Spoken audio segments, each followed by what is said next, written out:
ఒక typical middle class family dinner నడుస్తున్నా. అమ్మ నాన్నతో ఒక పెద్ద గొడవ అయిపోయి నువ్వు అక్కడి నుంచి నీ రూమ్‌కొచ్చి తలుపులు వేసి నైట్ అంతా ఎవరితో మాట్లాడలా. మార్నింగ్ నువ్వు రియలైజ్ అయ్యి అమ్మ దగ్గరికి వెళ్ళి, "అమ్మ సారీ అమ్మ. ఇంకెప్పుడు అలా కేకలేనమ్మా. ఎప్పుడు కోప్పడనమ్మా. ఒకసారి నాతో మాట్లాడమ్మా" అని అన్నావు. కానీ అమ్మ లెగలేదు బ్రో.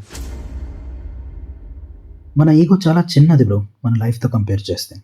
లైఫ్ ఎప్పుడైనా, ఎక్కడైనా, ఎవరినైనా మోకాళ్ళపై తెచ్చేయగలదు. పొద్దున లెగగలుగుతున్నారు, నలుగురితో కలగలుగుతున్నారు, మాట్లాడగలుగుతున్నారు అంటే అదొక వరం. దాన్ని అలా అని ట్రీట్ చేయండి. ఎంజాయ్ చేయండి లైఫ్‌ని. ప్రతి చిన్న అచీవ్‌మెంట్‌ని సెలబ్రేట్ చేయండి. ఎందుకంటే అది మీకు చిన్న విషయం అయ్యుండొచ్చు. కానీ బయట ఎవరికో అదొక డ్రీమ్. డీప్‌గా ఆలోచిస్తే దేన్నైనా మిగిల్చి ఏం చేస్తారు? ఒకవేళ రేపనేదే లేకపోతే? అందుకే తెల్లవారి లెగగలుగుతున్నారు అంటే స్మైల్ చేయండి. ఆ రోజుని ఎంజాయ్ చేయండి. ఎందుకంటే నిన్న నైట్ అందరూ పడుకున్నారు. కానీ పొద్దున్నే అందరూ లెగలేదు. ఇదే నిజం. ఒక చేదు నిజం.